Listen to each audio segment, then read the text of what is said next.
Hello! I remembered to hit the button this time. How's everybody doing? Thanks for joining for the today's Saturday stream. Hope everybody's doing well. Hope the week has been pretty chill. If not, this stream is definitely going to be chill. I am very tired. I had a very busy day already. So we're just gonna take a look at this Power Mac over here. And that's gonna be the stream. We'll see what goes on with it. But yeah, how's everybody doing? Let's take a look. Let's take a look at chat. I know a couple of folks are here already. What do we got? Hello, Dave. Dave's Vintage Apple Tech is here. Eric's Edge. Hello. Everything is Broken Garage. Hello. Welcome back. Clarjon One Plus. Welcome back. Good to see you again.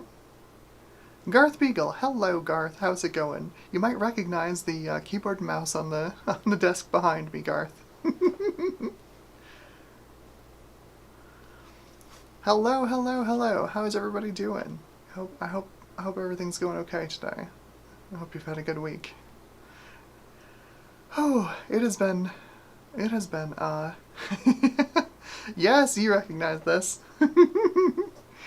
I'll talk more about this in a second. It's been a busy day today, already. I sold my car this morning, so, it's gonna be about a week before I get the check, and, then I gotta figure out what I'm gonna buy for, like, road tripping, because that's what I want to do. I see all y'all going to, like, VCF Midwest and VCF East and stuff, and I'm like, I want to go, but I'm totally gonna fill a trunk of a car full of stuff and bring it home with me. So I need a car that can do road trips, so that's on my agenda coming up. And the other thing that's been on my brain lately is moving. I'm not moving anytime soon, but, like, it's 6 or 7 months away, so of course my brain is like, moving. So I'm working through a project to inventory all my stuff, and then get it packed up, and then get it moved out to a storage unit that I have yet to get, but I will soon. That being said, I have got, I've cleared out this part of my desk here. You can't see, I'm so sorry. You'll see it in an upcoming video. But I have finally put my Mac Plus on my desk, so it is actually here with me. I've got the phone net adapter plugged into it and everything. The plan with this machine is to use it as basically a network bridge to the internet, because it's got Ethernet on it, and it also has phone net compatible jacks. So I'd like to set it up as a bridge to get my Mac Plus online, which is going to be hilarious and awful. But I want to do it just to say I've done it, because I think it'd be funny. Anyway, the purpose of today's stream is to take a look at this monstrosity over here. And I picked it up 2 years ago, and I plugged it in and tested it when I got it. It worked, thankfully. However, I got this on eBay for a song, so I got it shipped, and as you can probably imagine, it didn't survive shipping well. The seller originally put it in a box with basically no padding in it. So the internal plastics are basically shredded. Let me show you. I actually kept them in a baggie.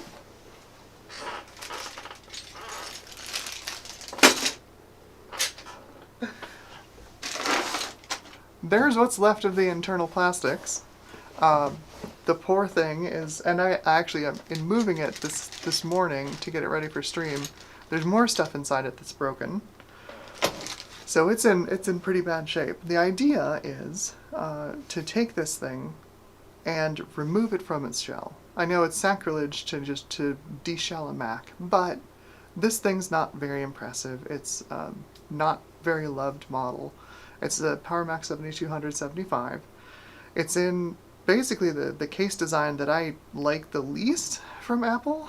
This was when they started doing, like, the complex curves on their faceplates and stuff. It's what I call the Performa era, and honestly, their designs aren't great. I don't like them. They're mostly plastic. They tend to break and fall apart over time. I like the earlier Macs, and then the later Macs, around the candy-colored iMac era. Like, that's cool stuff. And then the earlier Macs, Quadra 700s, Mac SEs, my Mac Plus. That stuff is cool. This era, I'm not super jonesed about, so I'm not sad to decase this Mac. And it's just not, it's not in great shape anyway. You'll see the case plastics are pretty bad already, so it's not it's not losing anything by not being in its shell. So on the table with me, I have this mouse that I found. It is an ADB mouse. See that here? That is an ADB plug. I believe each button just does a normal left click. It doesn't do left click right click. I think the company that made it had drivers for this to do other things, but I doubt it. Because by the time macOS got like a coherent right click in its interface, it was like macOS 8. Most of the world had moved on to USB mice at that point. But I've got, this is a 2-plug SCSI cable, because this thing, as horrible as this Mac is, it is SCSI on the inside, so the hard drive interface is fairly performant. It does have a hard drive in it. It does work, at least it did when I turned it on 2 years ago. Ideally, I would like to image it onto this blue SCSI, which is the second of 2 blue SCSIs kindly donated to the channel by Ron of Ron's Computer Videos, hence the little Ron sticker over there. I'll be putting it on that SD card if I can get it to work. And then of course we'll need to see what it's doing, so I've got my little Sony MacView adapter that'll take the DB25 and turn it into D-Sub 15. So yeah. Oh yes, and the keyboard and mouse. The keyboard and mouse are era correct for this machine. So this is the potato mouse, and I forget what this Apple keyboard is. This is the bad one. This is the one with the rubber domes that's really terrible. These were freebies from Garth Beagle, who's a big softie. He's a great guy. I really appreciate having these, because this is my only ADB keyboard that I own. I have like one of those alpha key like standalone word processor things. It's got like 2 lines, a 2-line display on it. It's got an ADB port, so you can plug it into your Mac and then it'll, barf out all the text into your text editor. It can technically function as a keyboard, but it's really bad. It's funny, it has one job, which is typing, and it's bad at it, but, Anyway, this is my only ADB keyboard at the moment, other than the keyboard that came with my dad's Apple IIgs, which needs a deep cleaning, and I don't really want to separate it from the 2GS because it's kind of special. So yeah, I've got the keyboard and the potato mouse, and we've got the machine here. I have power ready to go. We'll plug in video and see if we can get this thing to spring back to life. If so, it's going to be incredibly loud. Last time I started this thing up, the chime is super loud. I think it's on maximum volume. And the hard drive in this thing is a Quantum, so it has real ball bearings in there, and they are loud. 25-year-old ball bearings in the hard drive. So it's noisy. So before I start off on this adventure, let's see how chat is doing. Chat. Everybody's saying hi. Yes, I actually remembered to press the button this time. I did. I'm very proud of myself. It's been a heck of a day. Dave says trying to keep cool, which is... That's admirable. That's admirable. Mr. Smix, hello. Welcome to the stream. This is the chaos that is one of my Saturday streams. We're gonna look at an old computer. Clark1 says trying to mod my Index headset to have a chin strap. That sounds involved. Looking at going upside down, I guess. Garth Beagle says I want to see this in a test bench. That is the idea. That is the idea. I want to decase this machine, custom model and print a test bench for it, because the way this thing is laid out, the power supply for it is right here. It's right over the motherboard. The motherboard isn't super long. I think it comes out to about here inside the machine. It does go all the way over to the far end because the PCI slots are over here. You can't see my hand because it's underneath me. But the idea is to take that whole thing and just flip it vertically so it takes up very little desk space, and then shove it in the corner so it can be basically a giant network router for Apple Talk. That is the idea, yes, is to turn it into a test bench machine. Dave says that Ron is a good guy. That Ron really is a good guy. He does good stuff. He's a pillar of the community, really.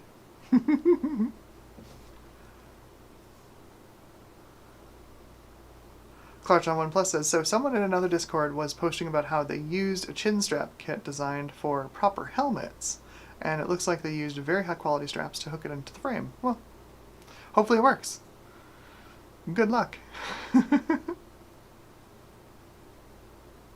Yes. Garth Beagle says, yes, I have so many G3 beige boards, which would be perfect in mini test benches. Very portable, accessible bridge Mac. Yes, these would make, stuff of this, from this like Performa era, make beautiful bridge machines. This thing it's got SCSI internally, PCI slots that can accept, IDE or SATA cards. You've got, this one in particular has Ethernet on the back, as well as, obviously, the Apple Talk ports for phone net. You can throw video cards in it, you can throw pretty much anything you want in it. They make terrific. You throw USB cards in these things. They make terrific bridge Macs, and that is, yes, that is absolutely ideal. Absolutely ideal use for them.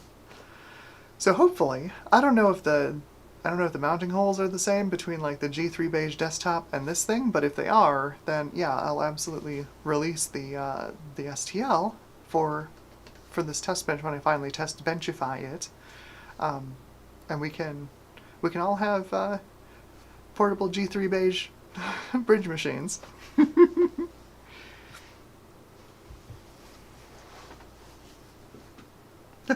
Clark on OnePlus says, not so much for going upside down with it, but more so I don't get headaches as much from needing the back to be tightened so much while dancing. Ah, that makes sense. That makes sense. I solved that problem by not using a valve index. My Vive Pro, for all of its foibles, is about half of the weight of the index, and it's much more comfortable to be in for extended periods of time. So let's dig into this thing and see what we got. Oh, first, of course, I need the meme. All set, bottoms up. Oh, that's as bad as ever.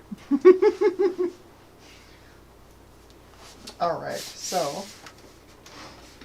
these have buttons on the front, or they're supposed to have buttons on the front, that you just press the button, and then it opens, except it doesn't. Let's see. Get this thing off of here. Oh, here we go.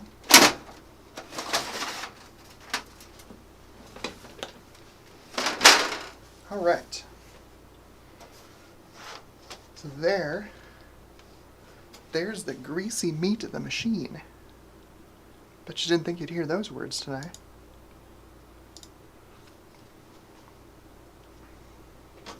So you can see we've got the power supply here, these poor plastics that just were destroyed in shipping, just absolutely destroyed in shipping. Not a lot left of that. Not a lot left. Hard drive, floppy drive. But you can see, like, there's a lot going on in here. Here's the ones that flip out.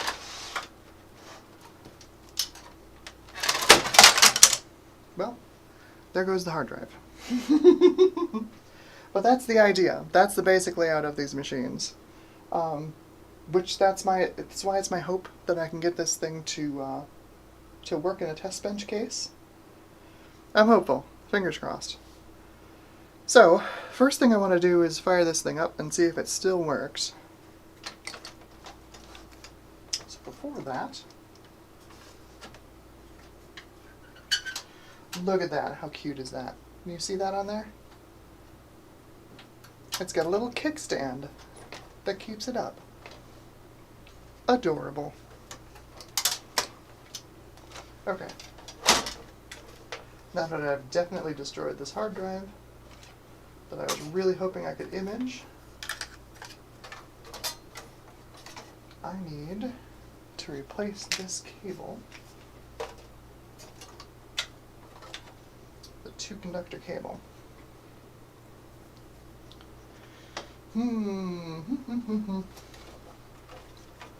Pop this out of here.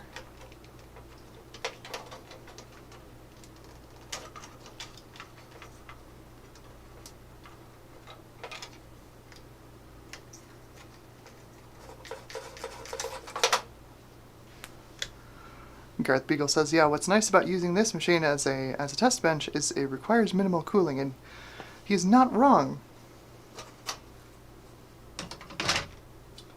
This has a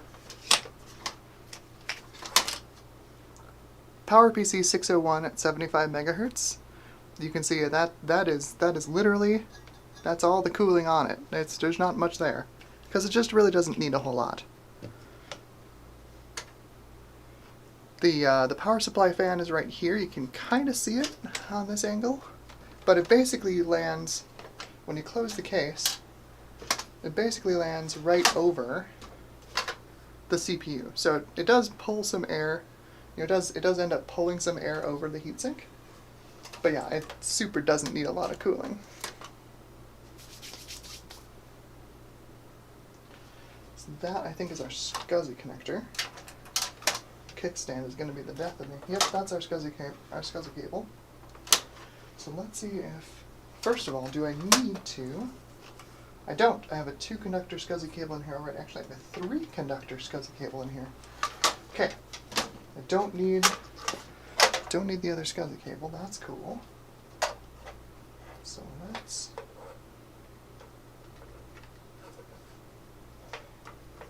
put this back in.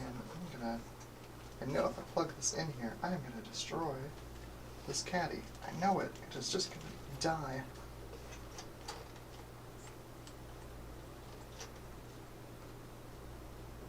That is for the CD-ROM, I believe. I don't really care. Oh yeah, no. I just squeezed that and broke it. That is how fragile the plastics are in these things.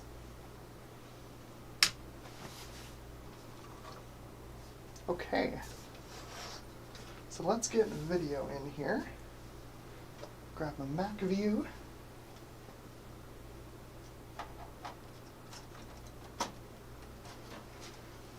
Now the other fun thing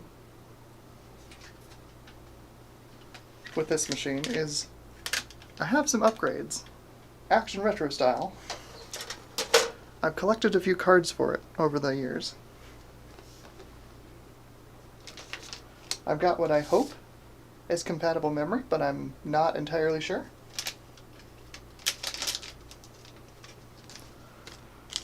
Because this thing takes a ridiculous kind of memory standard.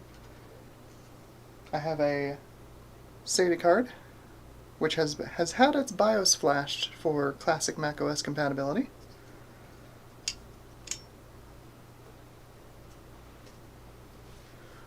I have an X-Micro video card for it, which should be a pretty decent performer, at least in 2D. And I have this cool card, which I don't even know if it works. I found it on eBay. It is an Apple prototype card for FireWire and video capture. It's very cool. You can see it's got a big old ribbon cable connector on the end there, and that is not SCSI. That is for something else. There's not a ton that's known about this card, but it's a pretty cool card. I would love it if I could plug this in and have the FireWire ports work, but I'm guessing they don't. But we'll see.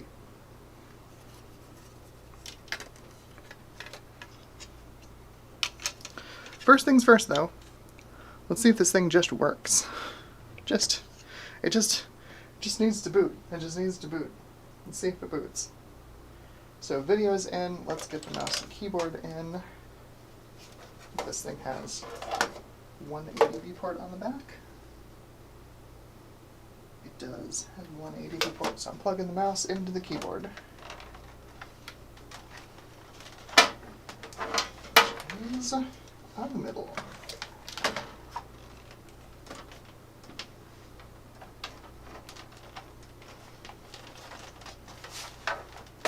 Okay. Mouse is in, keyboard is in, video's in. It's power time.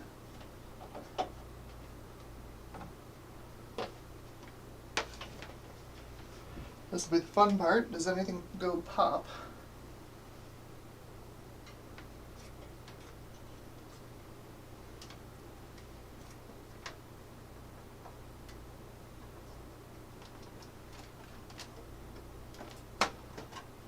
Oh, come on.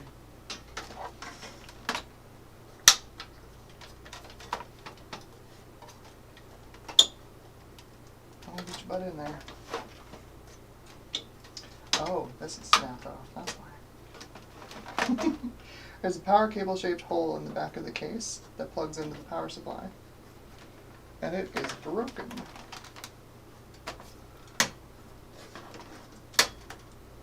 Let's see if that'll work.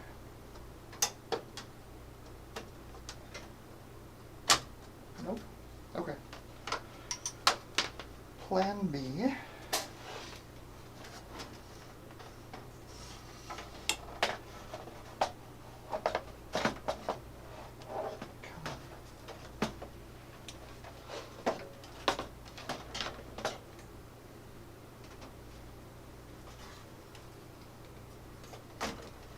Plan B, I'll run it with it open.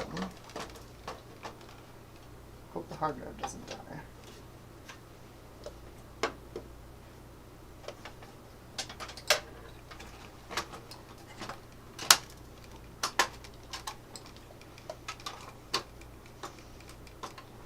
Oh geez.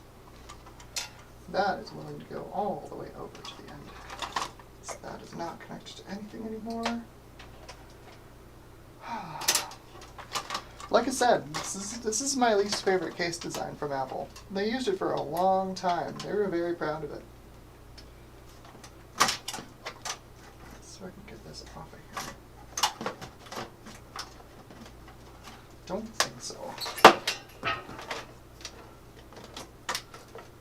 I get this to line up? Oh, no.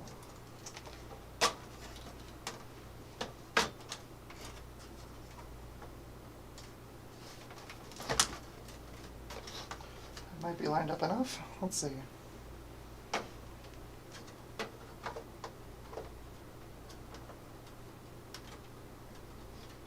It's not. Crud.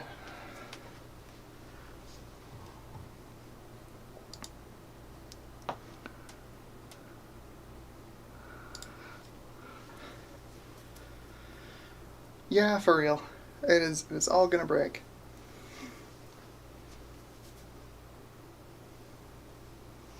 Just put my hair up here, it's getting warm. Because I gotta keep the air conditioning off so it doesn't come over the microphone.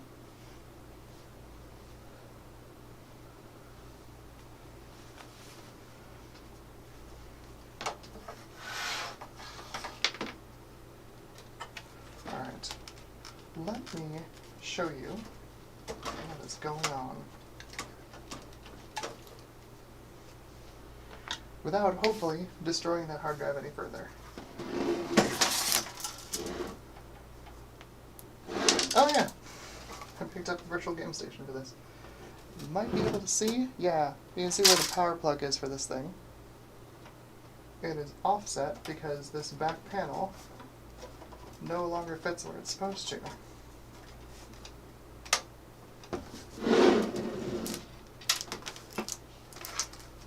There's another thing to try on it. You ever see that?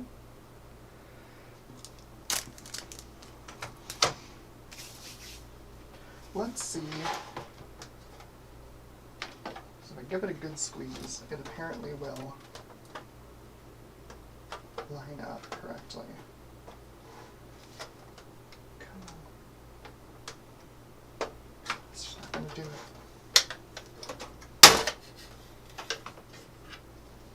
Alright, I'm going to plug it in while I'm holding all of this shielding and hope that this power supply shielding is still good. I don't electrocute myself.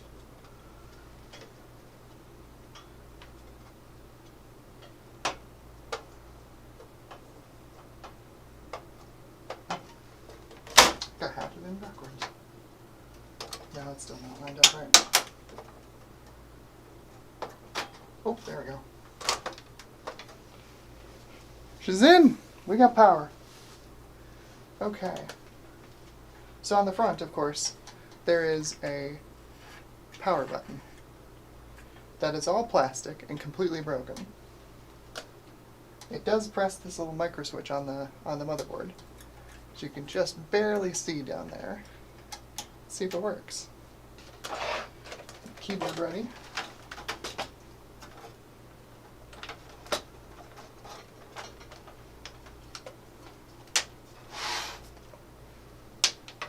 Gosh, just little bits of plastic everywhere.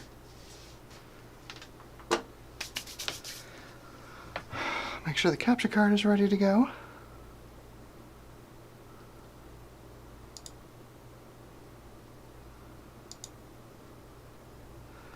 Looks like we've got capture card is up.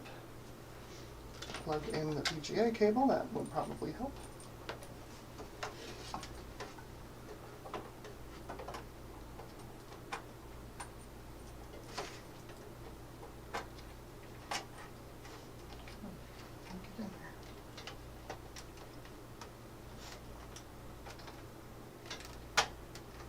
Okay. Here goes nothing.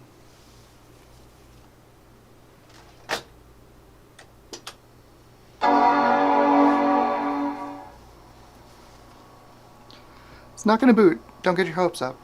Hard drive's not in it, but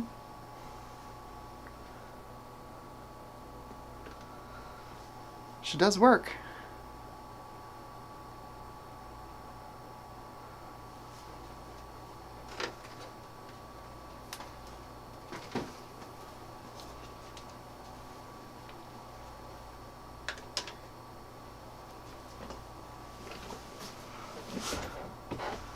She does work. Look at that.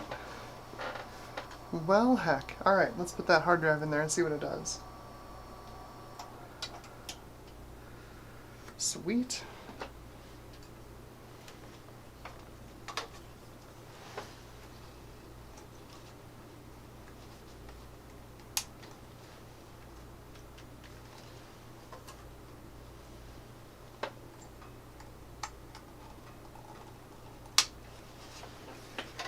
Okay, get ready for the noise, because this thing, this hard drive, is something else.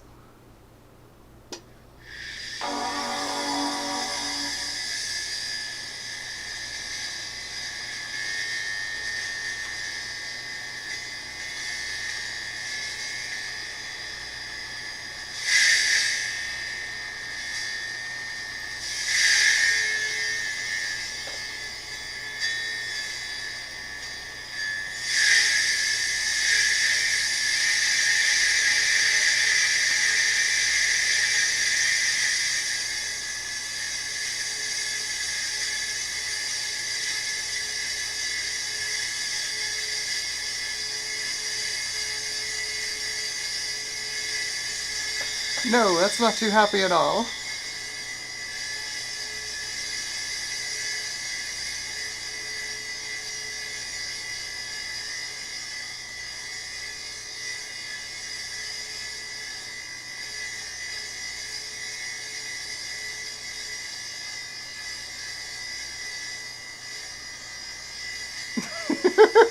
Yeah, sorry you had to hop in on this. This is not a great time.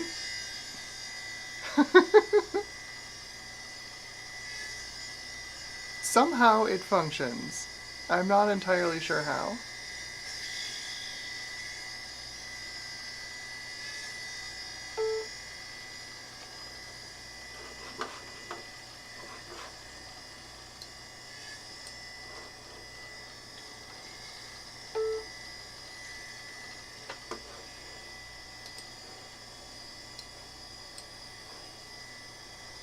There it is.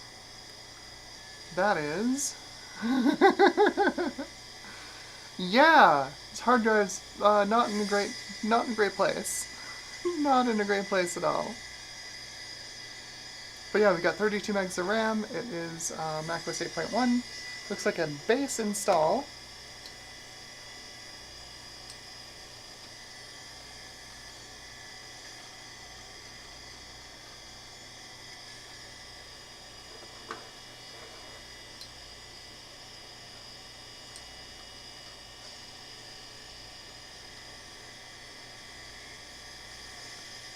$520 megabyte hard drive. Oh yeah.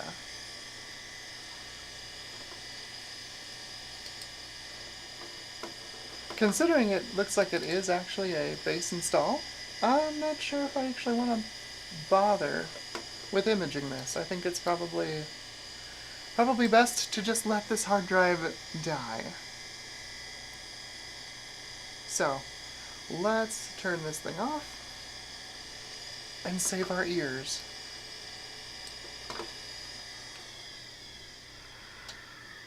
Whew. Yikes. So that's a lot.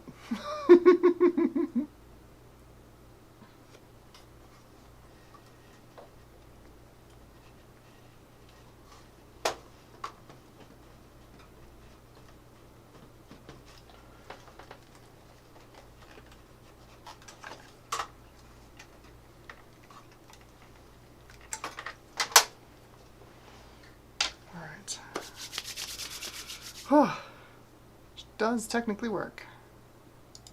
But my god. Jeez.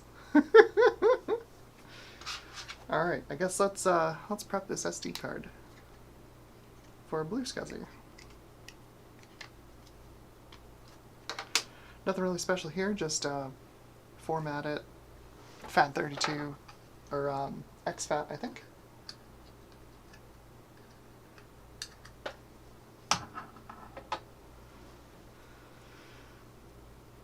I don't know.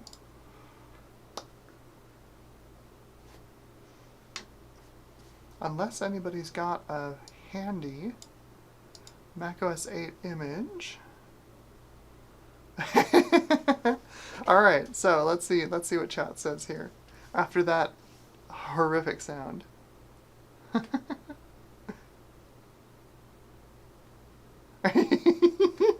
Oh my gosh.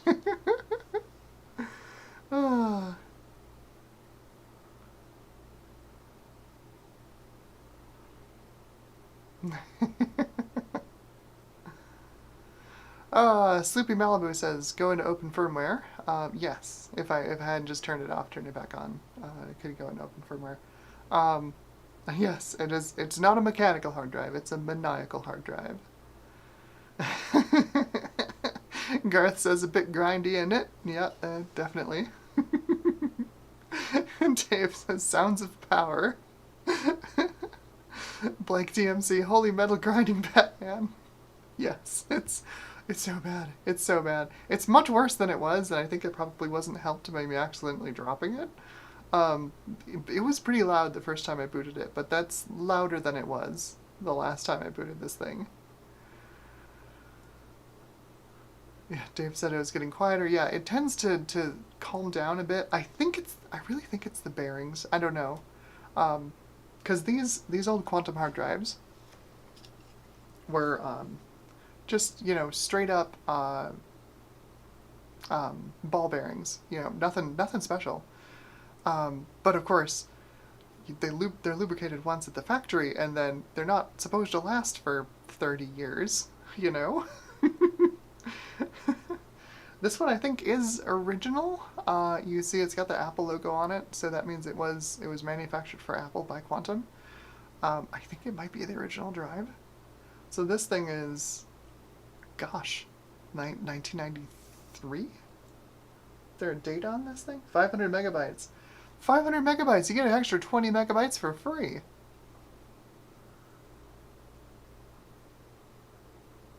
There's not a date on it. bummer. I bet there's a date on the bottom of the drive if I get the drive caddy off of it. Try that. See if there's a date on it.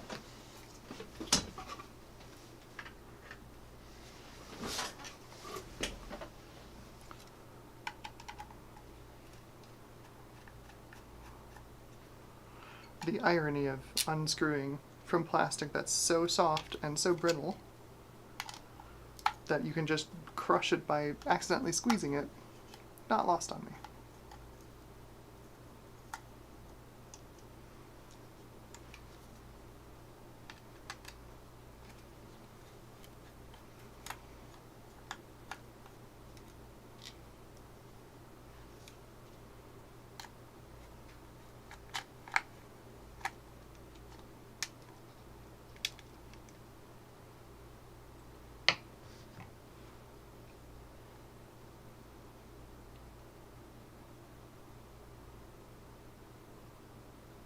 I don't see any date codes on here.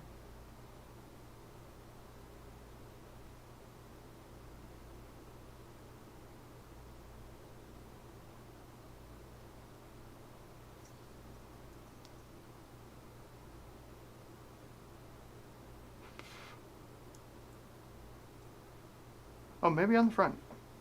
I may have been pointing it at you the entire time. I believe that might be the date code.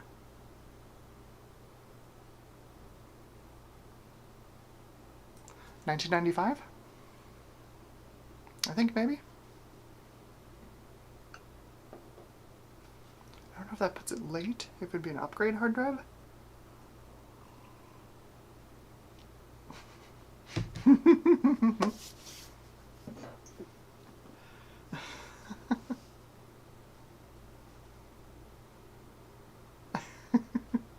$32 megabytes. Jeez, I've never worked with so little. Said Sloopy Malibu.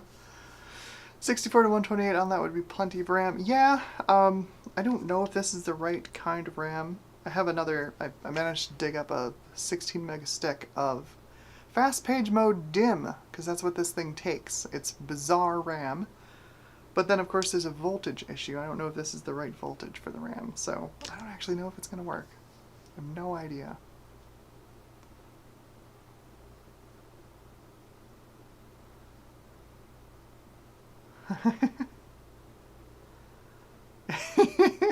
Digital Zombie says, is there an archive of sounds of dying hard drive somewhere? That could be interesting. That could be something. Yeah, I don't think anybody really cares to hear a 30-year-old quantum hard drive die. NVIDIA says clone it before it dies entirely. Okay, all right. We've got 2 votes for clone it, 3 votes for clone it. Okay. NVIDIA says, quantum hard drives, why do I feel old all of a sudden? I loved quantum hard drives back in the day. I had so many of them, oh my gosh. You have no idea. I had so many quantum hard drives. Like, I swore by them.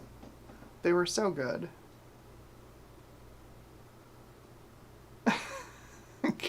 Garth says, that Mac uses 16-volt low page mode RAMs. Thanks, Garth.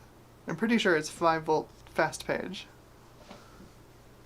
The weird part is that it's in a DIMM form factor. Like, nobody made these in DIMM form factor. You know, by the time the PC market moved over to DIMMs, it was SDRAM, right? It was synchronous DRAM. We'd moved past fast page mode and EDO, but Apple hadn't. We've got fast page mode, you know, chips on a DIMM form factor. It's very weird. Frodo Jedi, hello, welcome to the stream. You just missed first power on, well, not really first power on, but first power on in a while. The hard drive here is making some fun noises. By fun, I mean horrific. And I think someone in the chat likened it to a buzzsaw. So, I have 3 votes for cloning it onto a Blue SCSI, so I think that's what I'm going to do next.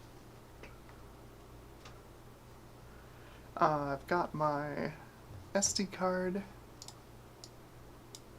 in here. Let's make sure this is, we're in FAT32, let's make that exFAT.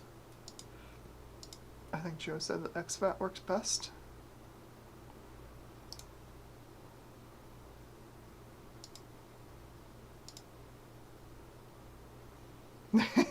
Clarishon 1 Plus says, sounds like a grinder. Yeah, it doesn't sound great. It certainly, clearly still works, but it's not doing well.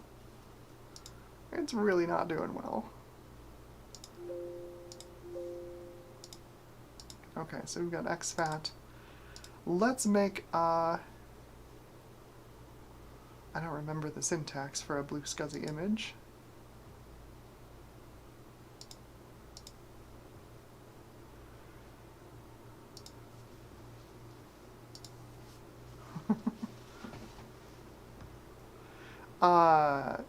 Chat, does anybody remember the name of that disk image creation utility for Windows? I don't remember what it is.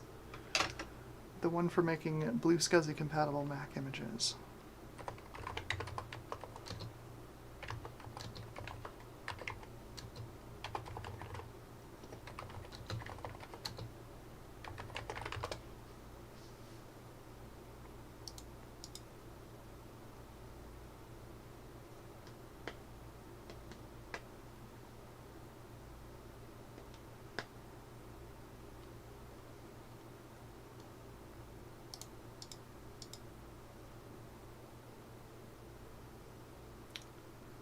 Discs Jockey sounds familiar.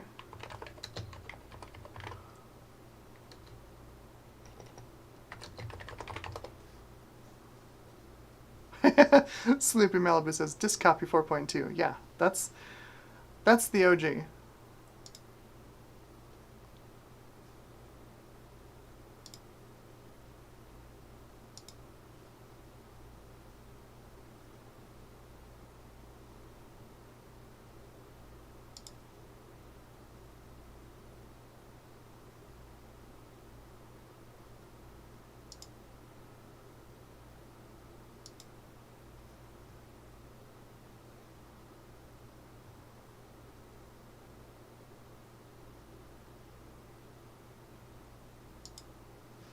Okay, got Disk Jockey. Let's unzip it and see what we can make it do.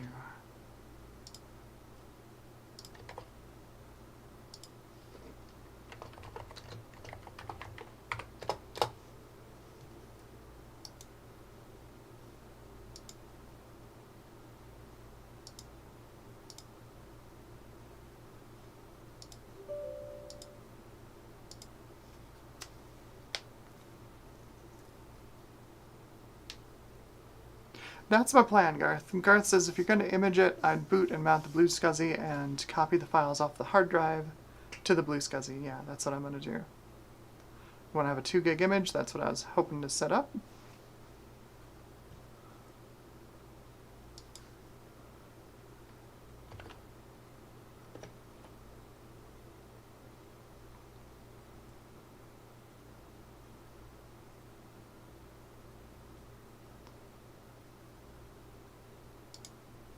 Save that onto the blue SCSI.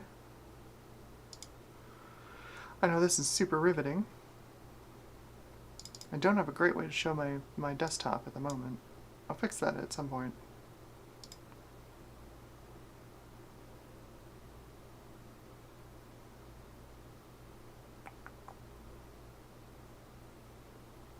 Got everything set. Create image.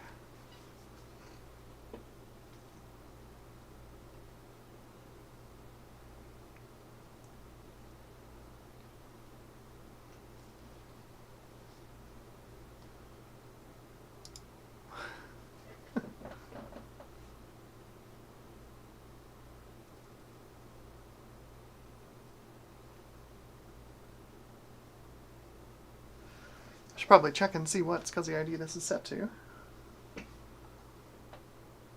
If it even has setting jumpers. It does. They're not for ID. I can't imagine this is anything other than ID 0. That's what these are usually.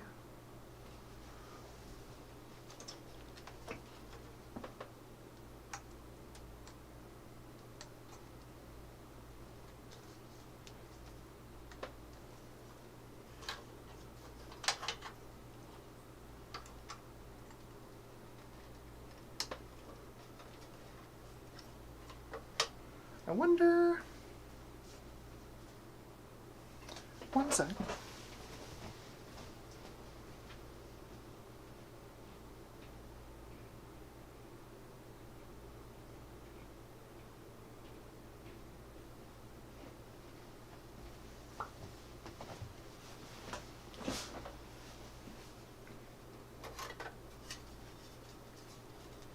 See if that makes it make slightly less, or at least slightly fewer, awful noises.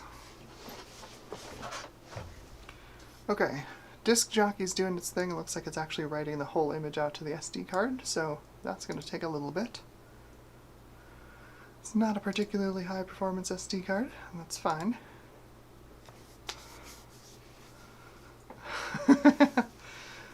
Blake says, "Let's see how that poor old Mac behaves with an SSD." I mean, that's one of the things I want to do with this card. I've got this is a PCI to SATA adapter that has been flashed to work with classic macOS, and I think it makes it bootable. I'm not totally sure, but yeah, it would be pretty fast. Way faster than that thing would be expecting. Way faster. But yeah, if I do get it up and running, I think it'd be kind of fun to throw this video card in it. Right, I've got this old X Micro video card, and benchmark this thing against. I have a Pentium 75.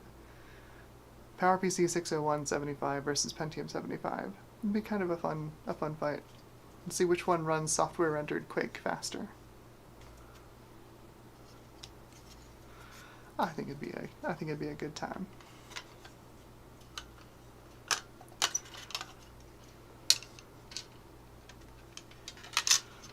Disk Jockey is still making the image.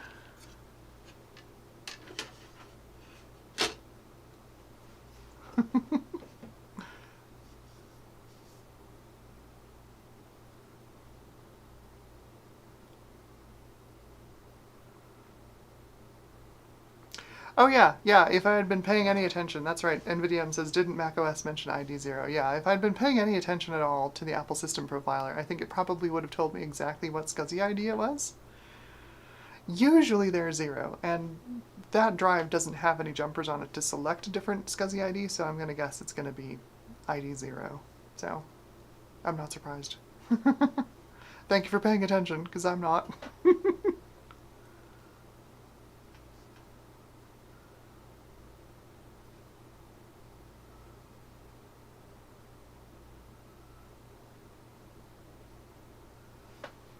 I think the chat is a bit behind me, but yeah, it doesn't. The 7200 doesn't have IDE without an add-in card, but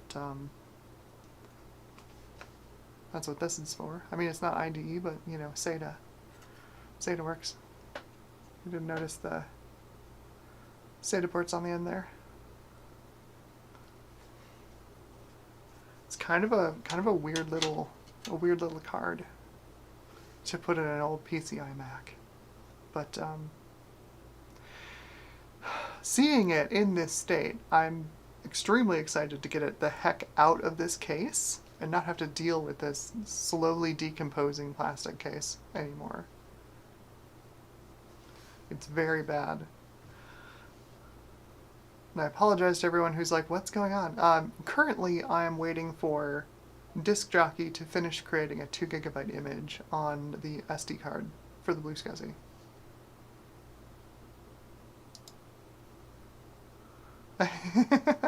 Yes. Yeah, PCI to SATA adapters. So these have been around for a while. Silicon Image is the controllers manufactured by Silicon Image, and they've made these things. Apparently, we're done with the image. They've made these things for years and years and years. Pretty much since SATA first came out. I had one of these in an old server of mine, almost 20 years ago, probably 15 years ago at this point. But it was a PCI X version, so it was the 64-bit PCI, and it had 4 SATA ports on it. I used it as a RAID controller. It was almost the exact same controller from Silicon Image. These things have been around forever. Apparently, they're floating around on AliExpress for fairly cheap, and you know there's a bunch of Chinese companies that just put them on controller cards like that. And I forget who figured it out. I think it was Joe. Somebody in the community figured out that there's enough space on the ROM. Which one of these is the ROM? I think this might be the ROM. There's enough space on the ROM to flash a Mac compatible ROM onto this card. It's because it's normally a PC card, but you can flash it with an open firmware compatible Mac ROM, and then it'll enumerate in an open firmware machine like a PCI Power Mac, and macOS can see it. So yeah, it's kind of cool. All right, so we've got the. Oh, nice. Garth says the disc eject sound from Disc Jockey is from one of his videos. Well done. Another pillar of the community. Okay, so we've got that done. I actually have a System 7.5 pre-made image that I just finished downloading while we were talking. I'm going to throw that on there real quick too, so we have something that can boot.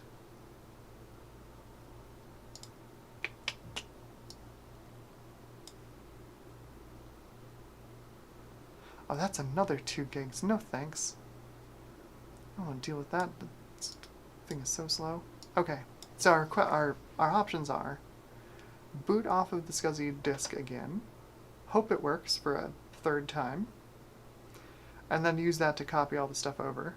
Or I spend another like 5 minutes chatting with y'all, which I do enjoy, I don't know if you all enjoy it, while I copy this disk image over so I have something to boot off of this machine on the blue SCSI.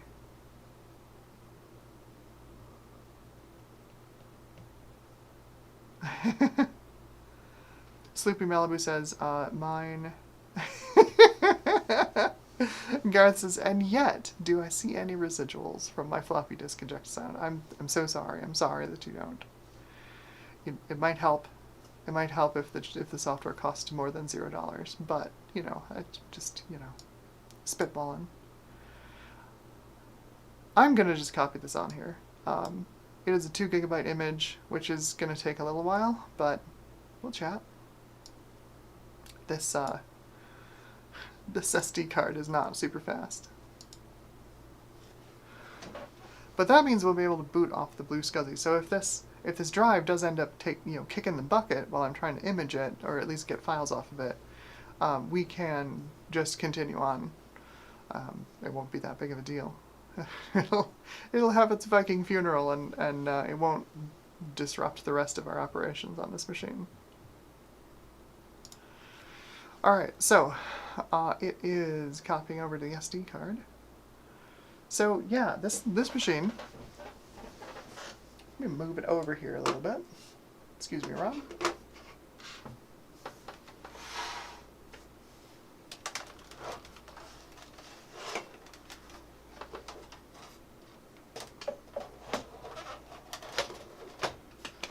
So you can see we've got a PCI Macintosh. Couple of PCI slots in there.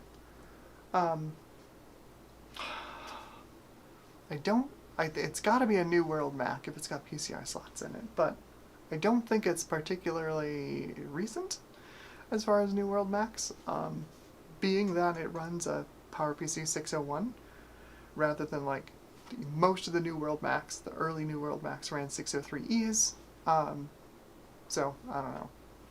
This machine was kind of it's kind of a question mark for why Apple made it. You know, the 7166 that this replaced was fairly well liked. You know, it came in the middle of the lineup. We had the 6100, the 7100, and the 8100. I think it was fairly well liked, but that was more upgradable than this one. Apple purposefully disabled being able to use cache upgrade cards in this machine. Like you could, Mac upgrade card manufacturers did some wild things back in the 90s to get Macs to go faster. There's a several series of upgrade cards for these machines where you plug the upgrade card with the CPU in it and probably RAM slots as well into the level 2 cache slot in the machine, and it just basically takes over from the onboard processor. It does allow the machine to boot. It boots as if it doesn't have level 2 cache, and then a system extension loads and turns on the boosted processor, and you get an accelerated Mac through the level 2 cache slot of all things. Apple specifically disabled that on these. There is an upgrade card for this. It's super, super rare. It goes in, you're going to laugh, it goes in the PCI slot. You can probably guess how it works. It's essentially a complete Mac on a card. You plug it into the PCI slot, and it just uses the other two PCI slots as, PCI slots. It ignores basically everything else on the machine.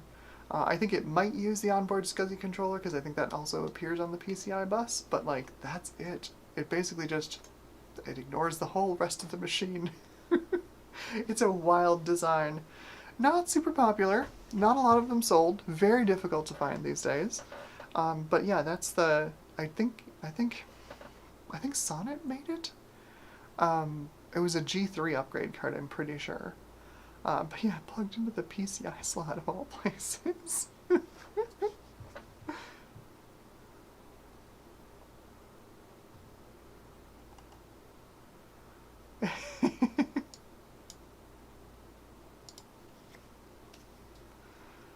Garth said this was the low end for second-gen Macs, because there was the 7500, 8500, and 9500 at this point. Thank you. I didn't pay a lot of attention at the time. I did live through this era, but like I said, this is the era of Apple computers that I really didn't care that much about. I loved the 68K machines, and I loved the later machines once we got the G3. But these in middle era, these middle year era machines, not really my favorites. So thank you for the clarifying information. I appreciate it. Pixelpipes, hello! How's it going? Welcome to the stream. And yes, there are Rage 128s that have PCI versions, and yes, you can get them in Mac form. And actually, it's extremely easy to flash a PC Rage 128 over to a Mac BIOS, so it works in a Mac. So yeah, I could absolutely run a Rage 128 in this. If you thought the Rage 128 drivers were bad in Windows, they're worse in Mac OS, but they do exist.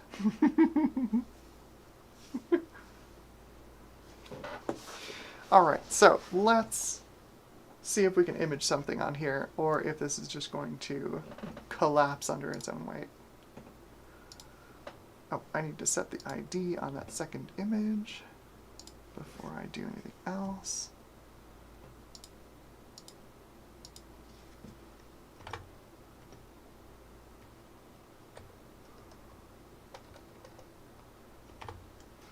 ID 2, lun 0. Okay. Here goes nothing. This is going to be, if this works, if it boots off of it, it's going to be system 755.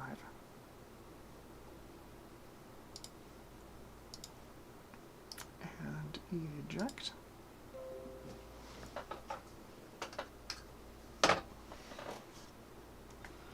Into the blue SCSI.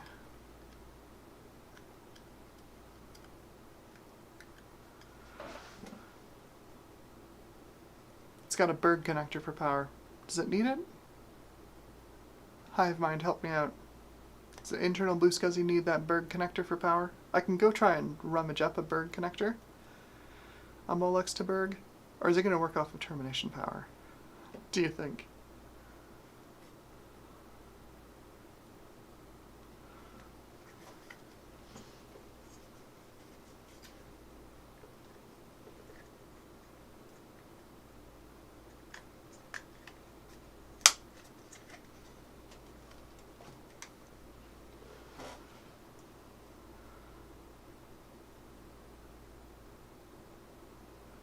Garth says, not in this Mac. Yes, I'm gonna make it happen. I'm gonna turn this into a test bench, I'll make a custom test bench for this. Oh yes, Pixelpipes asks, is this for fun or do you have channel plans for the system? I have channel plans for the system. In the short term, I'd like to, if I can get it up and running with, I've got have an X Micro GPU here. Well, graphics card, it's a little video card. I would like to put this in here and benchmark it against my Pentium 75, since this is a PowerPC 601 75. See how it does.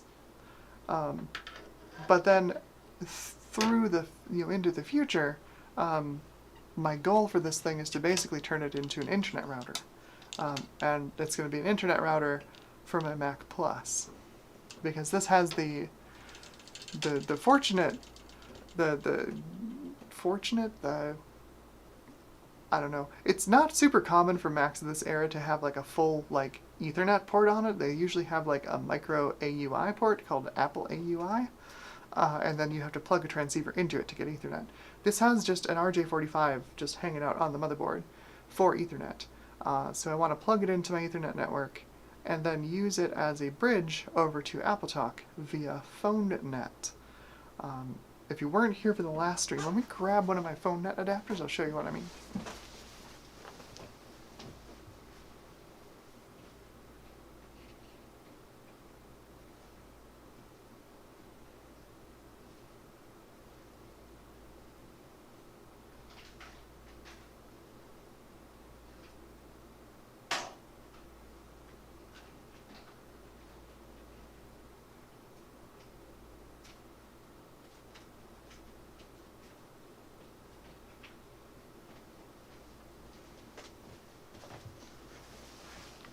Okay, this is a bag that has a PhoneNet adapter in it. PhoneNet is a very short-lived networking technology specific to Apple Macintosh computers, because they had very advanced UART controllers on their serial ports that let you take serial via mini DIN 9 and turn it into PhoneNet. This is literally just a phone jack. You've got a resistor on one end for termination, and you just plug everything else in using regular old phone cable. Regular old landline phone cable. And these things were super, super popular. Before Ethernet like really became a standard, these things, you had serial ports on every single Mac, basically from the Mac Plus onwards. Maybe even before the Plus. I thought the Plus was the first one with serial ports. Maybe the first one with the DIN 9, with the mini DIN 9s. But basically any Mac with a serial port could do this. You could network it with this PhoneNet adapter, and these things were super cheap. Super, super cheap. And of course, you know, phone line has always been inexpensive. I think even now when it's not being produced anymore, it's still probably inexpensive. But you also had the advantage of most of these adapters ran the networking over 2 of the wires out of the 4 in the bundle. So you could still have voice service to a desk. So like you could plug your Mac into the phone jack on the wall and then get, you know, phone service onto the desk and get network service into the Mac. So it's like your Ethernet VoIP phones we have today, except 30 years older. But yeah, my plan is to... I have a PhoneNet adapter already plugged into my Mac Plus, and my plan is to take another one of these and plug it into the 7500, or sorry, the 7500, the 7200, 75, and use it as a bridge from Ethernet to AppleTalk. Apparently you can do it with like 7576. The Open Transport Stack, the networking stack in macOS, has the necessary components to translate Ethernet and TCP into AppleTalk and Mac TCP. So, hopefully. There is a browser that will run on a Mac Plus. It's one of the earliest versions of NCSA Mosaic. Will actually work on a Mac Plus. So it's my goal long term, well before the year is out at least, to launch my Tech Ambrosia website and have the landing page, if it detects Mosaic 1.0, actually serve, you know, an HTTP 1.0 HTML, 1.0 site compatible with a Mac Plus to the machine. So you can actually visit my website on Vintage Hardware. My idea is to like make a whole bunch of versions of the website in various versions of HTML, and then use a PHP script on the back end to sniff the browser user agent and figure out what people are surfing to the site with, and serve them the most era appropriate flavor of the website. That's the long-term plan. Ron is here. Hello, Ron. Welcome. This guy's shown up. Hello. This stream is now run by Ron. Ron's Computer Videos. Welcome. It's good to see ya. Hope everything's going well. It's been an eventful hour already. Trying not to make this too long. I do have other places to get to, and I know other folks on the stream in chat have other places to get to. So without further delay, let's boot this thing up and see what it does. How loud will the buzzsaw be this time? Place your bets.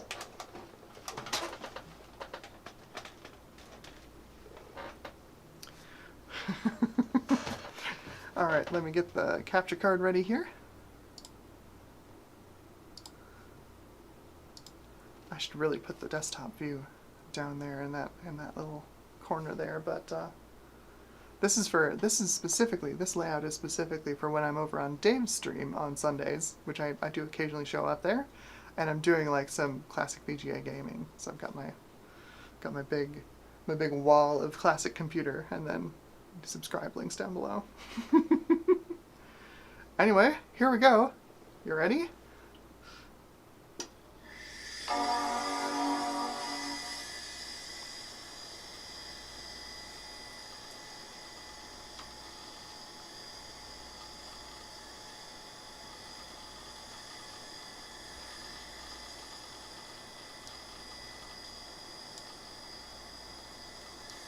I need to adjust the centering on my capture card. See if I can do that.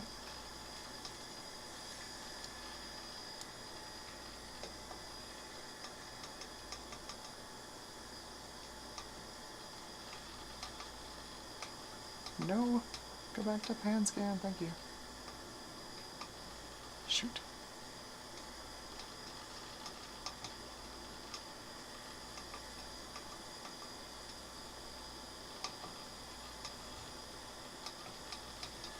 I think it's fine-tune. Yeah, there's H position, that's what I want.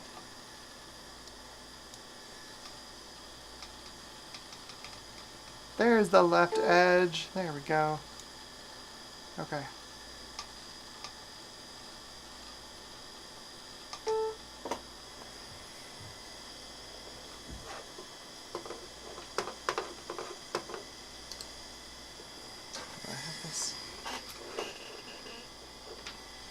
Got this mouse cable hung up on something.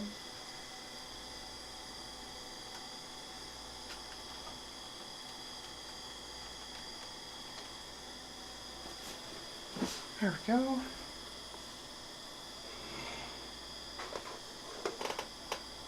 Thought about it. Ah! What are you stuck on? There we go. Okay.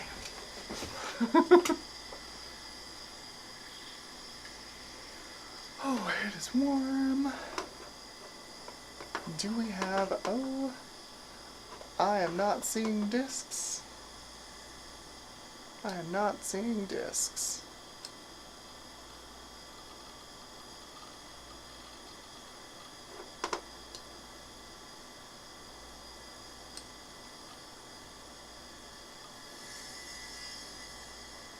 Yeah, it's not seeing the blue SCSI. So I need power, huh? What do you think, Garth? I need power for this thing?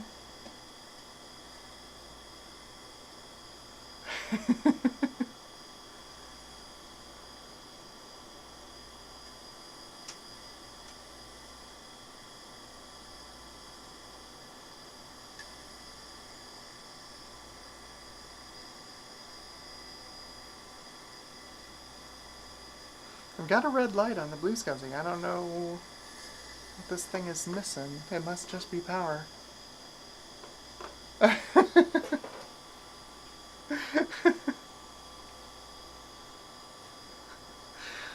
Oh, Nathan, you missed the first boot of this thing as the genuine ball bearings, the genuine 25-year-old ball bearings, first fired up in, well, at least 2 years since I last started the thing up.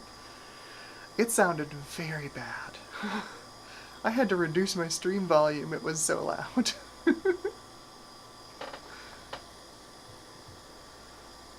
Let's see. I guess I do need power for the blue SCSI, it's just not going to work without it. I'm going to have to go dig for a Molex to Berg power connector. I know I've got one around here somewhere. I do have a Radeon 9800 SE after all, or 9800 Pro after all. But I'm gonna have to find it. I don't know where it is. Is there a copy of disk copy or drive setup? Probably. It's a pretty basic install of 8.1. I'm gonna guess it's in the utilities folder. Yeah, we've got. I likely don't need power. Want to use SCSI Pro. Let's see what disk, see what drive setup says.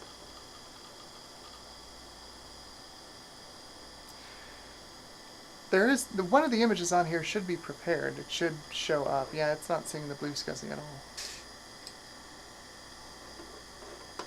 It's not seeing the blue SCSI.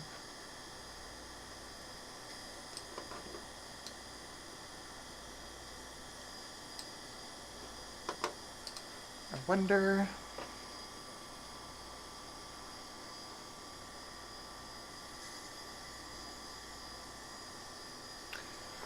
Yeah, right? Well, yeah, you can't see the desk because I have this set up strangely. Give me 1 sec. Let me throw in the desktop view here real quick.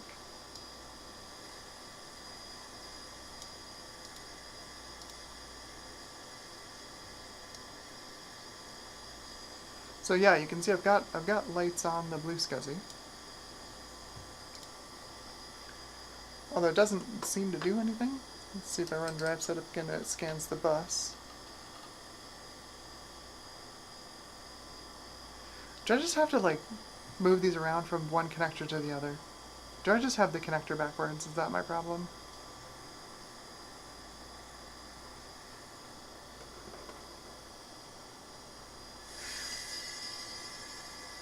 That's a good point. I don't know. The images are named, so I used a Disk Jockey to build one of the images, and then is my audio coming through? It is still okay. I used Disk Jockey to build one of the images, and the other image I downloaded off of the Macintosh repository as a ready to go, ready to run blue SCSI image. Pull the SD card and plug it back in. Tell us what lights you get. Okay, well, here we go.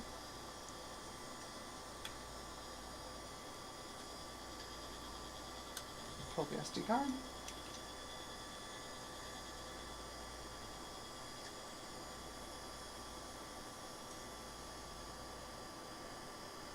There you go. I think it might just be that.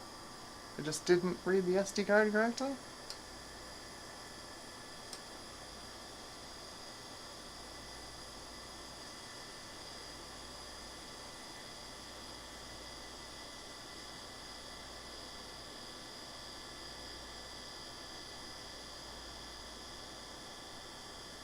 It's taking longer. I don't know if that's a good thing.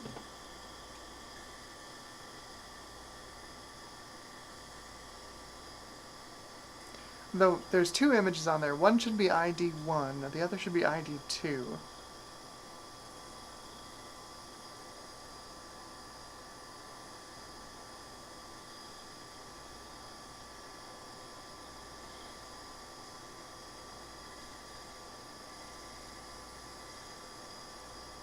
I think I may have just frozen this machine. It's having a not fun time.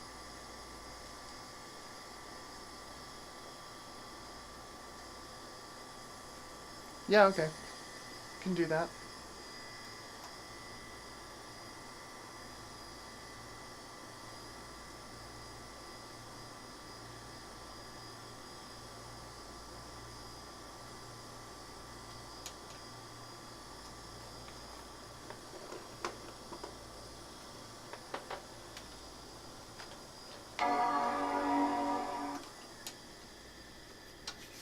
Let's see if we can boot just from the Blue SCSI.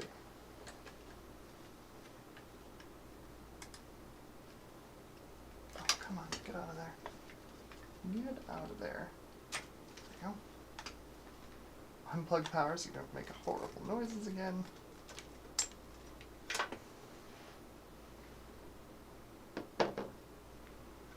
Okay. Let's see what the Blue SCSI does now.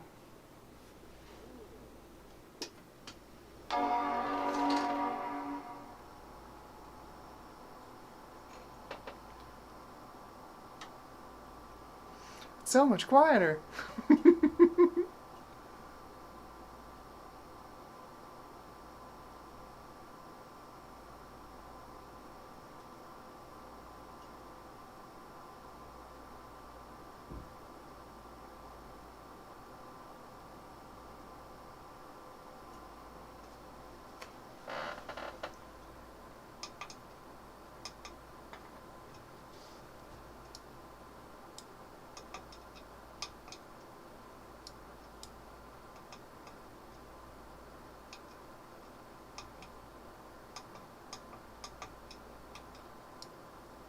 There we go. That's the whole screen. Looks like a whole lot of nothing. It's not seeing the Blue SCSI. Or it's not seeing the images on the drive. It's probably what it is. Yeah, there's blinking. Yeah.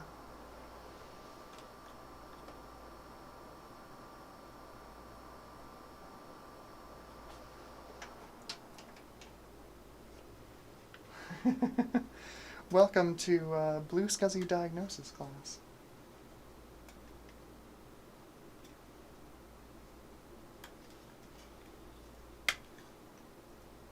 Get out of there. Okay, I'll throw this back into my machine. Take a look at the log.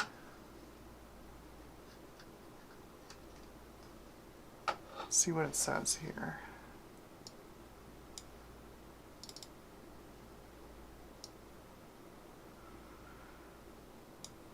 Blue SCSI finds it. You know, I don't have an INI file on this one either. I don't know if I need it. I thought for this era Mac I wouldn't need it, but I can always put an INI file on it. Yep, it finds both of them.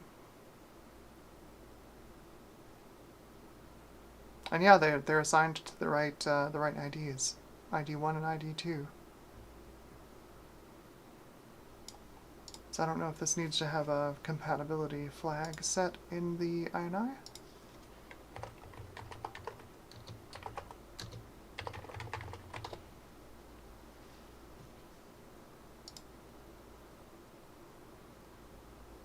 I don't need one. Then I have no idea why this isn't working. The log says that it sees the images, it assigns them to the correct places, and it's apparently just not seeing them. Show us the exact... YouTube has put a little heart icon in the corner of my chat, and I can't read some of the words people write. Show us the exact names. Hang on. Let me see if I can get you a desktop view. I don't have one set up in this streaming setup.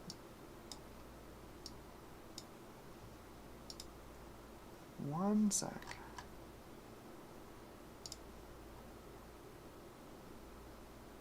Oh, I do have one. Get a Hall of Mirrors here real quick. But that's what I've got. There's the log. There's the names. Like I said, I generated the first one using Disk Jockey. The second one came off of the Macintosh repository. The log sees both of them and assigns them to the correct places. I don't know. The blue SCSI seems to be working correctly. I wouldn't put it past this machine for it to not work.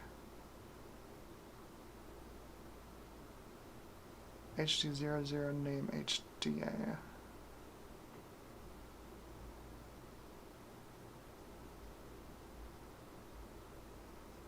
Yeah, no, it sees it. It sees it SD card format exFAT. Like I said, the blue SCSI sees it. It reads both of the images. That's a good point. If I want to boot off of it, I'll make one of these ID0. Let's do this one as ID0.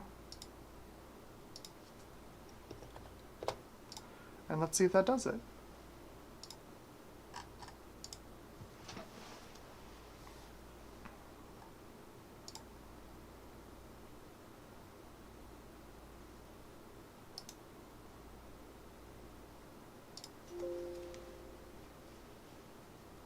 Helps if I close out the log file. There we go.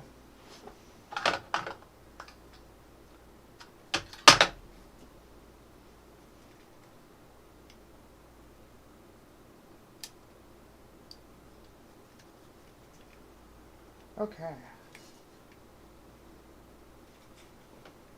Right, so y'all can see the blue SCSI, right? It's right there. Fire this up and see what it does.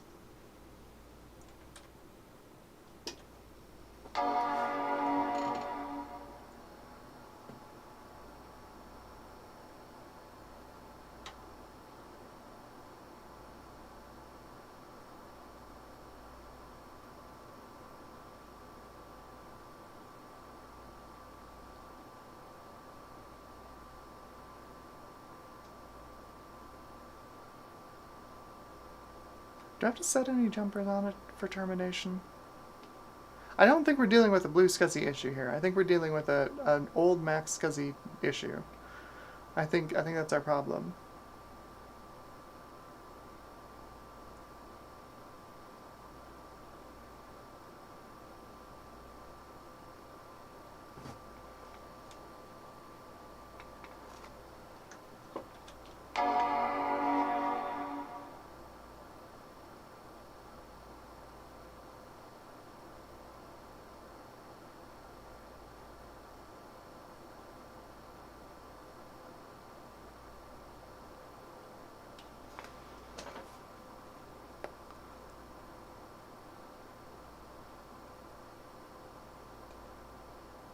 There are no other SCSI devices on the bus right now.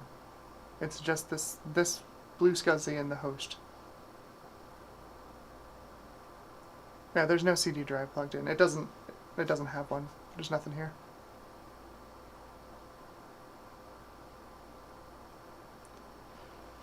Do I need to set any of these? That was my question. Do I need to set these jumpers to anything? For like termination, SCSI termination? Because that's my guess, is that there's just something not playing quite nice with old Mac SCSI. I think the blue SCSI itself is working fine.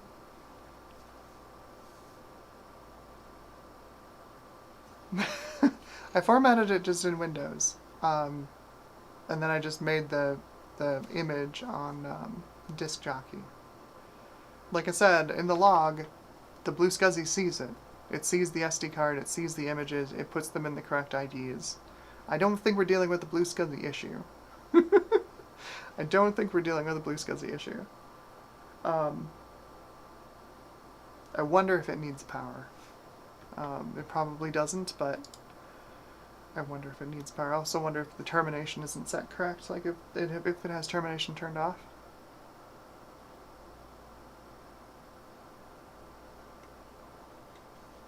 Alright, I'm gonna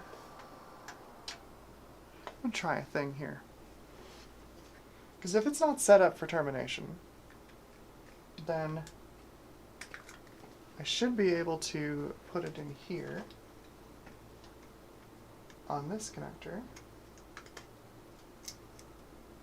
Oh, I need to rename that image, otherwise it's going to be ID0. It's going to conflict.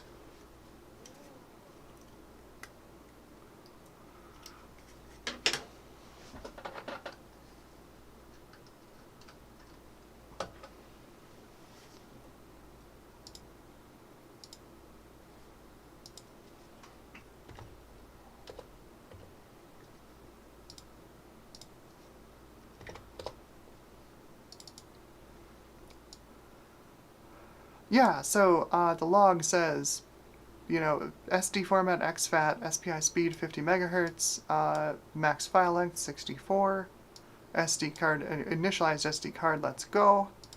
Blah blah blah. It says the name and manufacturer of the SD card, finds the two images on the drive, assigns them to the correct SCSI IDs and LUNs, with 512 block, or 512 byte block formats.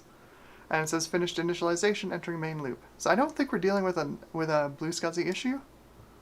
I think we're dealing with a SCSI issue.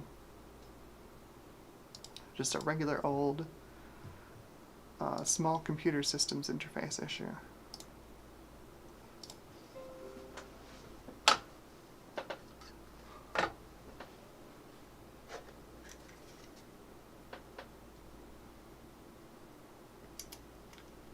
Okay. Card is in. I'm going to put it not at the end of the chain. Put it in the middle of the chain. And we'll put the old drive back in here. Woo. On some sound dampening foam because it makes a horrible racket.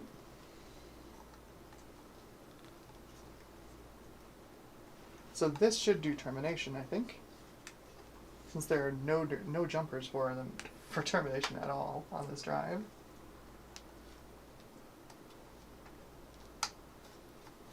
So let's see if that works. It should be fun. Fun like a kick in the face.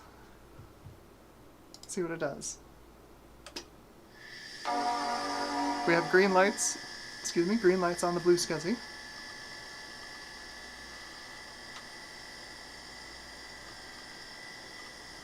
Booting up the hard drive.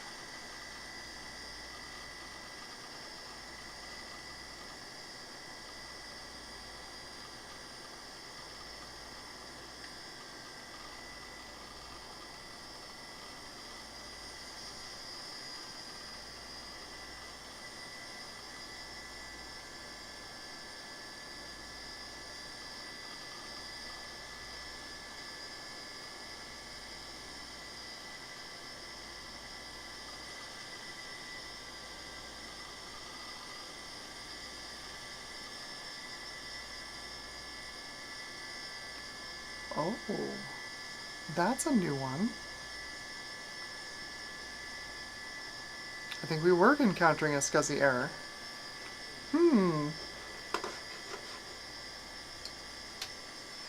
If you can't read that, we have a bomb during extension load from the iOmega driver. SCSI zip disk. Maybe that's why SCSI's been acting weird. I'm gonna reboot with extensions off.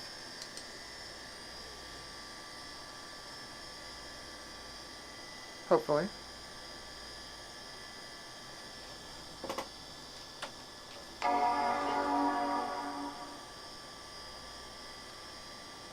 And the shift key held down.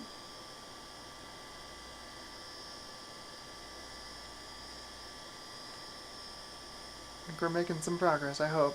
I really hope. Or this drive just kicked the bucket.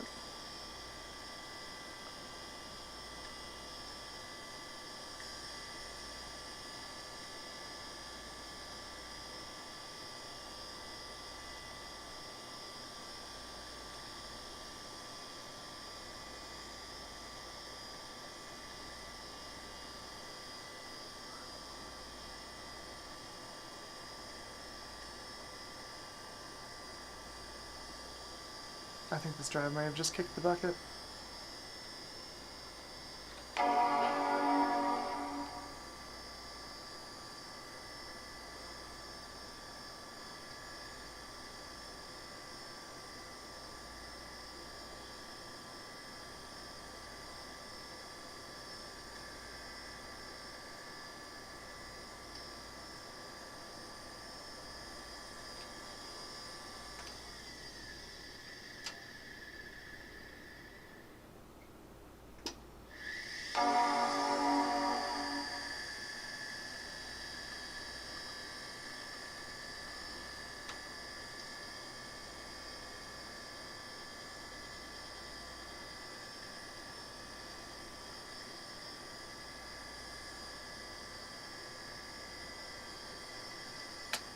Darn.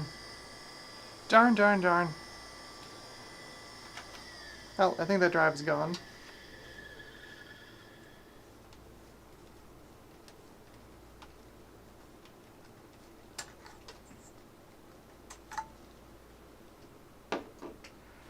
Well, bummer.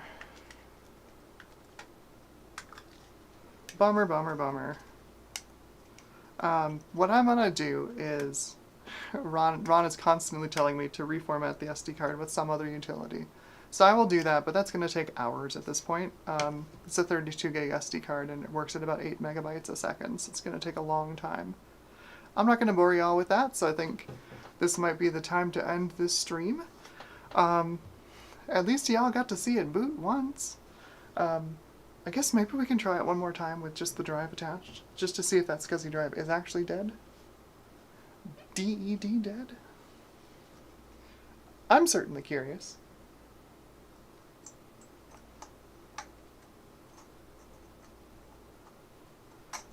I still feel like if this thing boots without the blue SCSI on the chain, I think we're still probably dealing with a classic SCSI bus issue, because, you know, SCSI wasn't exactly the easiest thing to use back in the day, especially internal SCSI. External SCSI was great.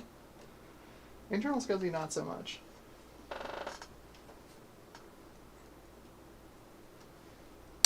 Okay, let's do one more try. See what it does. Do we get a boot?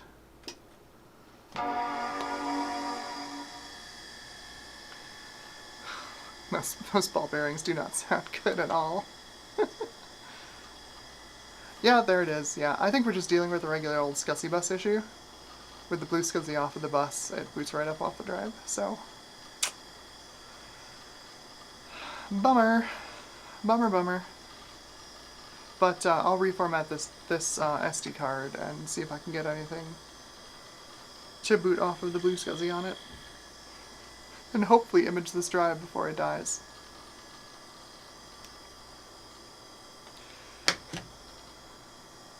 I don't want to wait for this thing to start up, it's going to take so long.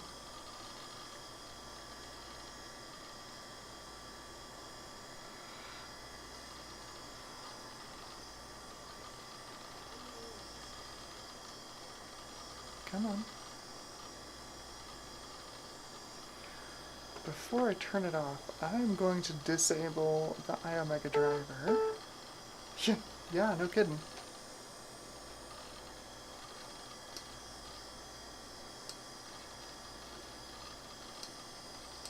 Oh my gosh. Yes, whatever.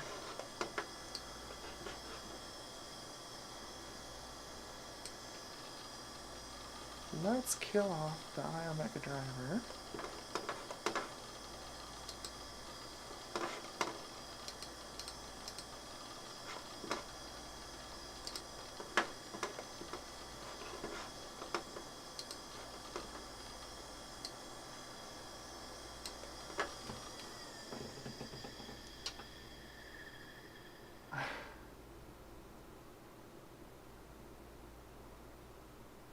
Yeah, the drive still lives. It still lives. Okay, so Ron keeps saying use Rufus to format it. Okay, fine. I will do that. Rufus does the same thing that Windows does when it formats a drive. I think someone had mentioned using an MBR format specifically, which it might not be MBR formatted, that's true. The partition table might be GPT. That's fair. Rufus. Let's see, and I just want to format this thing. Quick format.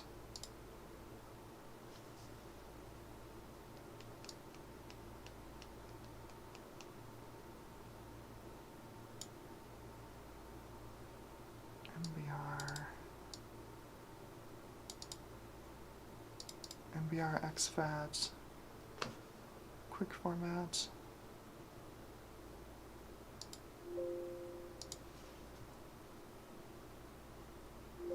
Okay, so it is formatted. I'm going to copy that image back on there. That's going to take a bit.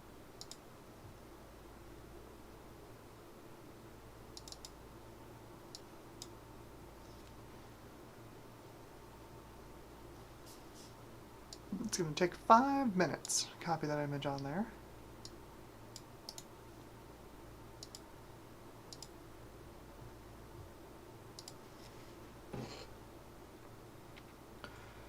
So, what is going on? Let me switch my view back here.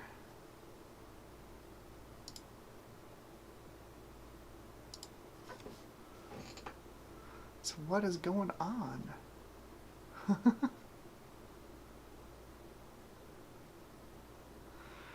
Yeah, I think we might have, Sleepy Malibu says, here lies this poor quantum hard drive. It gave its last bits to boot the 7200. I think we've got a couple more boots out of it, maybe. I hope I can image it, because I would like to get the files off of it, because it is just, I think it's just a base install of 8.1. But, it would be nice.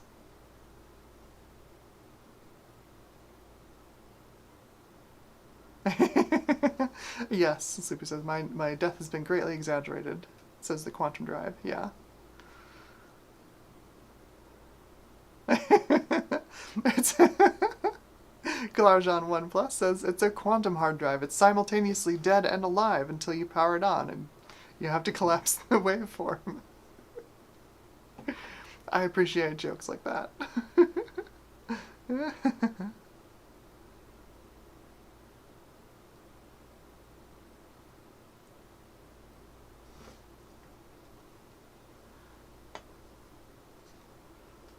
Ron says he has a known good image.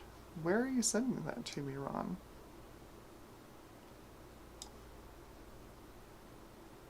I would love to know.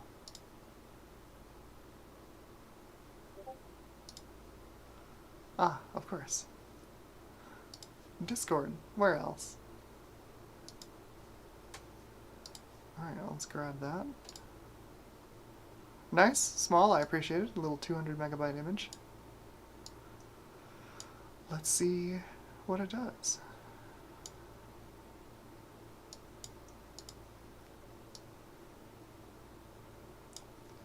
I'm very bad about reading chat, I apologize.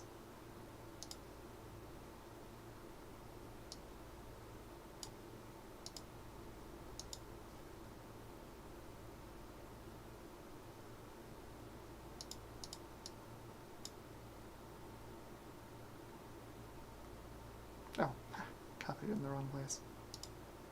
Cool, okay. Let's try that one.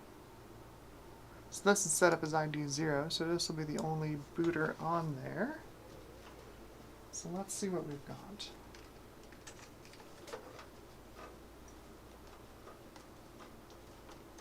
Oh, I don't miss these Molex connectors.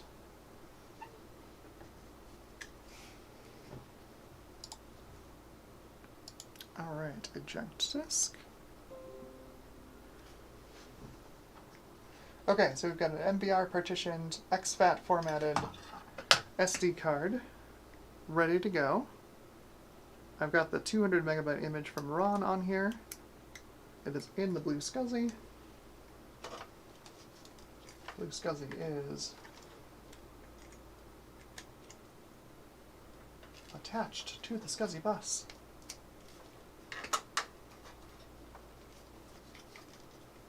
Put this in a... stick this in here in a manner so y'all can see the blinking lights. It's important. Okay. Let's get the capture pack over here. Alright.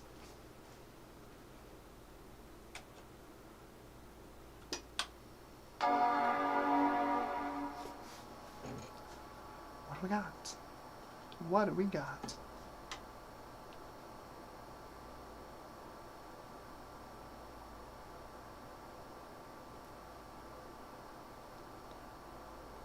Get a whole lot of nothing, because I think we're dealing with a SCSI issue.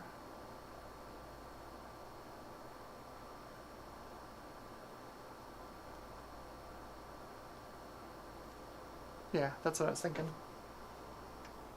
I appreciate the image, Ron. I do. I'm not trying to make you look like a dork. I don't think it's the Blue SCSI that's having the problem. I think it's the SCSI bus. It's having a bad day. Get out of there.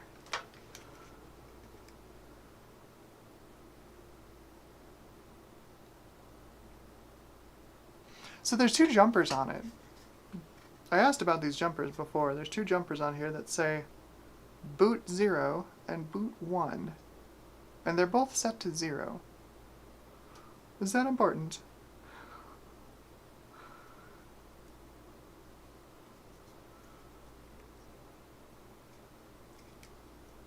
There's no SCSI card run. This is the onboard SCSI on the 7200.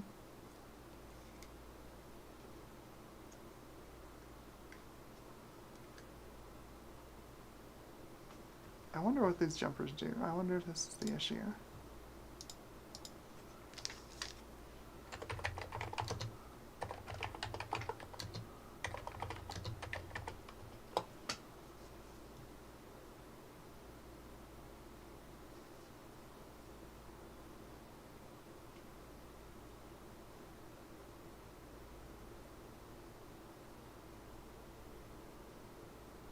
Oh, a different SD card. Like I said, the chat has this little, not a little, it's a very large heart in my bottom right corner that I can't turn off.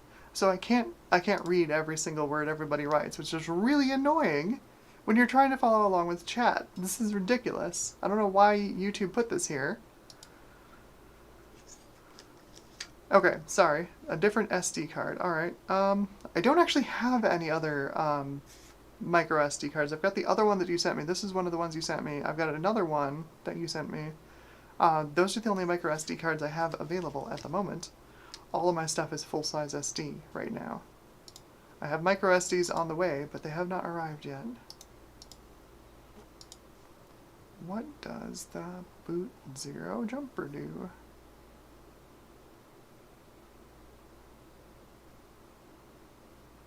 Oh, that controls booting on the microcontroller. Okay.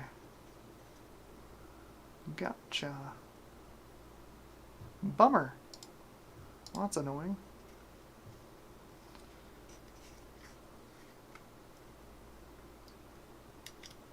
Different SD card. Alright, well, let's see. I've got somewhere. One moment.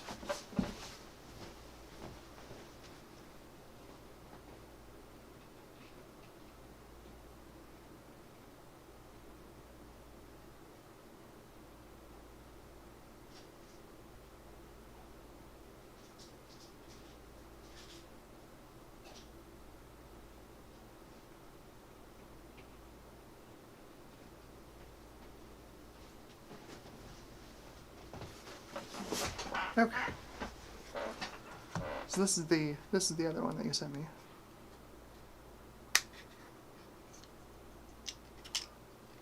Just a Micro Center 32 gig SD card. Let's stick it in here and format it.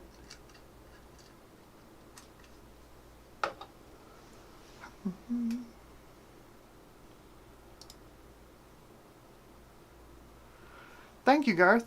I don't know. What jumper is the term on jumper? Can you tell me which jumper it is?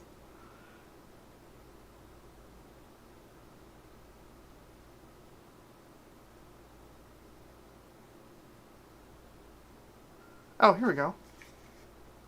Term on. It's these little red ones up at the top, right? These little guys up here? Red ones with blue jumpers?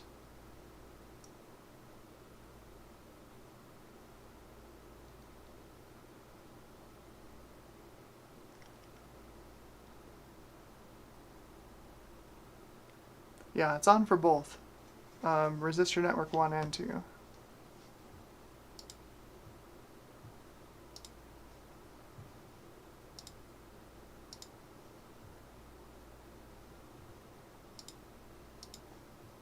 Rufus.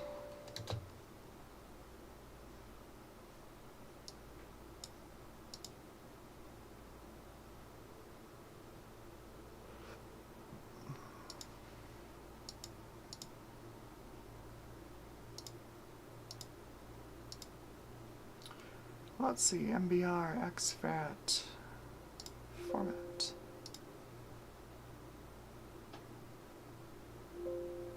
Okay. So that is formatted.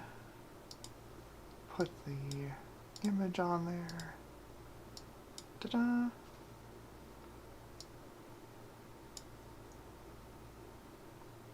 Well, at least this SD card is more spry than the other one. It's about 50% faster in its write performance. So that's nice.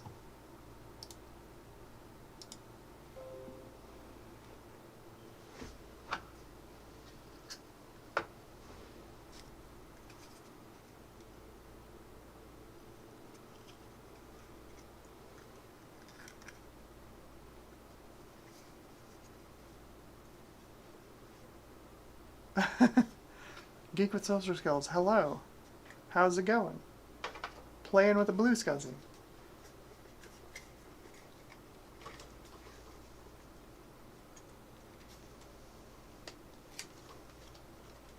Okay.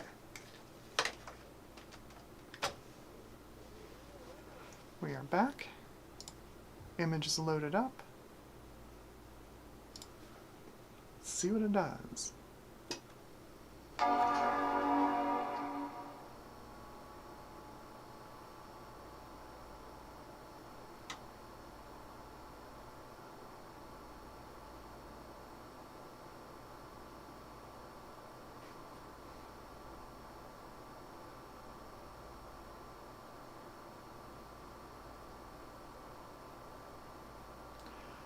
That's a no. I did not notice if it gave me the blinking lights. I didn't change anything. All the jumpers are the same as they were. You ever get the blinking lights? It's just unhappy.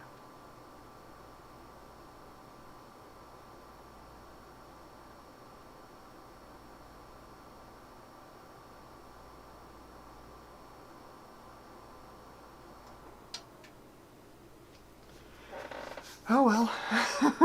It's always something. Alright, well, it is just about time for me to head to my next thing. So,